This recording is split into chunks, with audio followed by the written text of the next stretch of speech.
یک مسئله زنها میتواند قربانی کند. گفتگی مسئله و سوال به جواب داده میگذارم. بله، زنها میتواند قربانی کرده. حضرت ابو موسی اشعری کان یأمر بناته ان یذبحن نسائکن بأیدیهن. ان ابا موسی کان یأمر بناته ان یذبحن. حضرت ابو موسی امر میکردند دختراشون که ذبح کنند و اینچنین میگفتند که زنهاتون امر کنید که دستاشون که خودشون ذبح کنند. قال ابن التین، ابن تین میگوید که فیه جواز و ذبیحة المرأة. در این حدیث دلیل هست برای جایز بودن ذبیحه زن. یه روز یک برادر که سفر داشتیم در ماشین، او راننده بود، همسرش زنگ زد که یک گوسفند جان داده ایستاده است، چیکار کنم؟ گفت چیکار کنم؟ گفتم بسم الله الله اکبر، گفت سرش گرفت. انا زنی تاجیک سری گوسفند گرفت.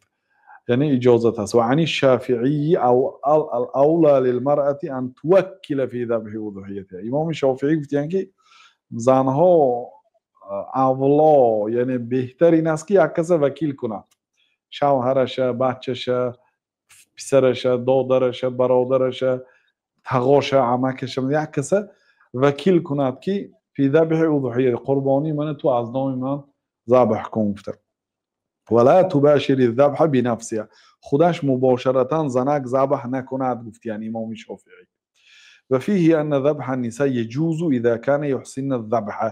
در کتاب عمدة القاری شرح صحیح بخاری، بدرالدین عینی حنفی مصری گفتن که ذبح زنها از این حدیث بخاری برمی آید که اجازت است به شرطی که اذا كن يحسن الذبح، اگر خوشرو ذبح کرده توانه. اگر زنی که خودش قربانی کردنی هست، اگر امکانیتی خودش قربانی کردن داشته باشد، قربانی کندم اجازت است. یک کسی دیگر وکیل گیردم اجازه. یعنی که زن اگر رفت قربانی کند برای دیگرها، همون قربانی خوردن ممکن است حلال است یا حرام است، دیگه مسئله است. بله حلال است.